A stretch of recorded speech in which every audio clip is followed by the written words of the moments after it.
ನರಸೇಗೌಡರು ನನಗೆ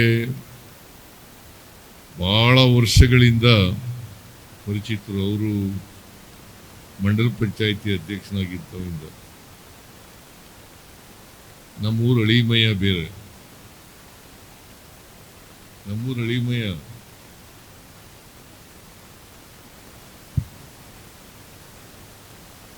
ಸೊ ಹಾಗಾಗಿ ಅವರು ನಮ್ಮೂರು ಅಳಿಮಯ್ಯನಾದರೂ ಕೂಡ ಮದುವೆ ಆದಾಗ ಅಷ್ಟು ನನಗೆ ಪರಿಚಯ ಇರಲಿಲ್ಲ.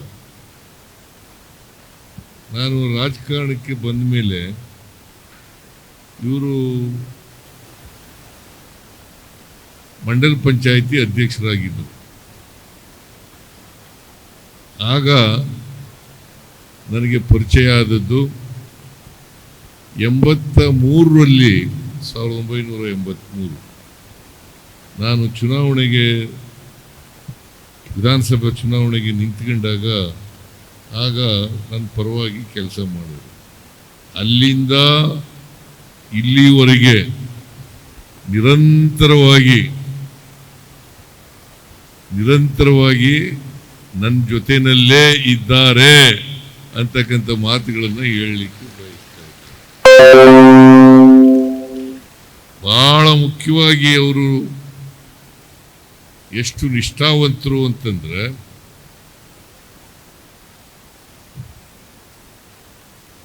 ಎರಡು 2006 ನಾನು ಕಾಂಗ್ರೆಸ್ ಅನ್ನ ಸೇರಿ ಉಪಚುನಾವಣೆಗೆ ನಿಂತಾಗ ಬಹುಶಃ ಚುನಾವಣೆಯ ಜವಾಬ್ದಾರಿಯನ್ನು ತಗೊಂಡು ಅವರು ನಿರ್ವಹಿಸಿದಂಥ ರೀತಿ ಇದೆಯಲ್ಲ, ಬಹಳ ಮೆಚ್ಚತಕ್ಕಂಥದ್ದು ಅಂತಕ್ಕಂಥದ್ದನ್ನು ಈ ಸಂದರ್ಭದಲ್ಲಿ ಹೇಳಲಿಕ್ಕೆ ಬಯಸ್ತಾ ಇದ್ದೇನೆ.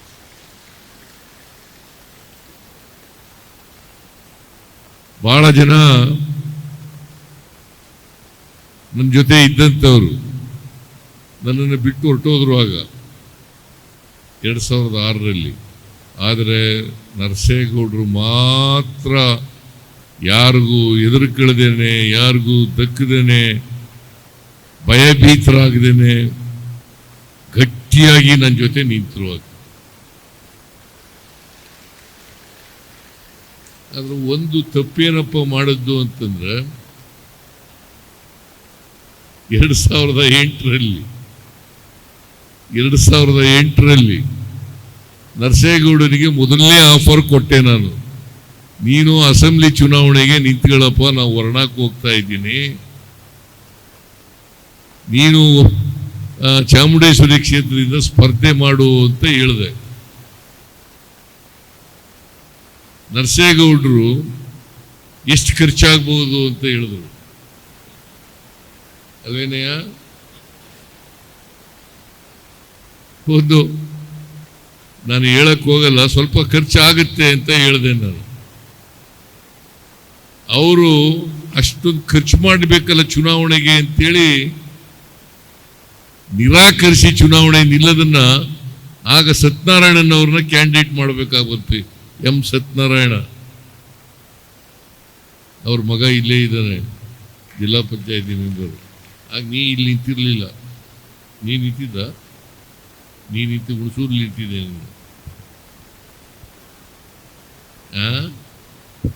ಹುಣಸೂರಿಂದ ನಿಂತಿದ್ದ ಅವನು ಆಗ ಮಂಜುನಾಥ್ ಮೇಲೆ. ಎಲ್ಲ ಇಲ್ಲೇ ಇದ್ದಾರೆ.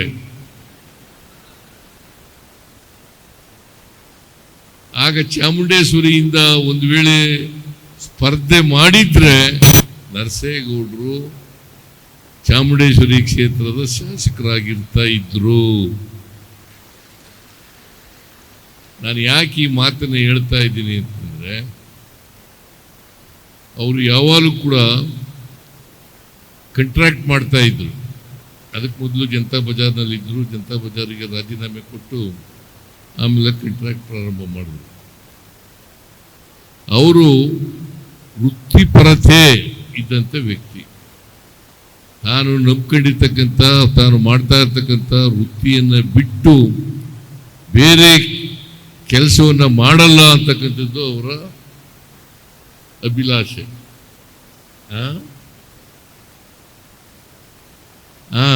ಅವರು ವೆಂಕಟೇಶ್ ಹೇಳ್ತಾ ಇದ್ರು, ಅವರು ಬೀಗರು ವ್ಯವಹಾರಸ್ಥರು ಅಂತ ಮಾತು ಹೇಳ್ತಾ ಇದ್ದಾರೆ. ಈಗ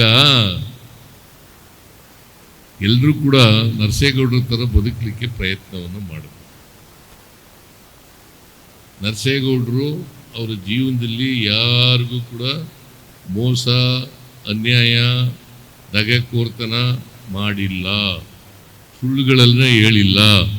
ಅವ್ರು ಮಾಡ್ತಕ್ಕಂಥ ವೃತ್ತಿಯನ್ನ ಬಹಳ ನಿಷ್ಠೆಯಿಂದ ಮಾಡಿದ್ರು. ಹಾಗಾಗಿ ಅವರು ಮೇಲಕ್ಕೆ ಬರಲಿಕ್ಕೆ ಸಾಧ್ಯ ಆಯಿತು.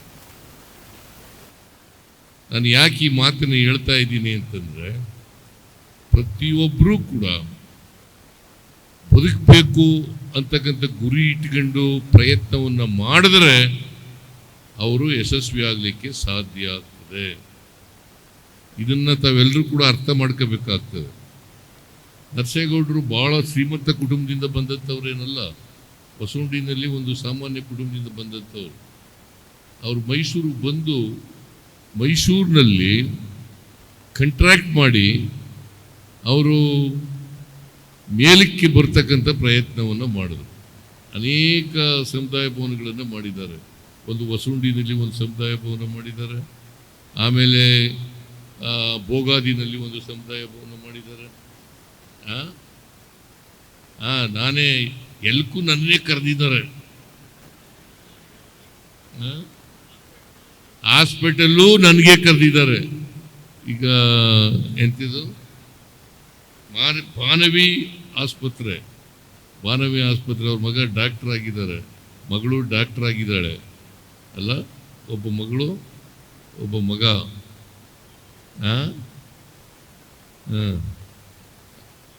ಅವರು ವಿದೇಶದಲ್ಲಿದ್ದಾರೆ, ಲಂಡನ್. ನಾನು ಯಾಕೆ ಇವನ್ನೆಲ್ಲ ಹೇಳ್ತಾ ಇದ್ದೀನಿ ಅಂತಂದ್ರೆ, ಪ್ರತಿಯೊಬ್ಬರಿಗೂ ಕೂಡ ಬದುಕಲಿಕ್ಕೆ ಅವಕಾಶಗಳಿದ್ದಾವೆ. ಈಗ ಅವರು ಈ ಮಟ್ಟಿಗೆ ಬೆಳೀತೀನಿ ಅಂತ ಅನ್ಕೊಂಡಿರಲಿಲ್ಲ. ಆರ್ಥಿಕವಾಗಿ ಬಹಳ ಸದೃಢವಾಗಿ ಬೆಳೆದಿದ್ದಾರೆ.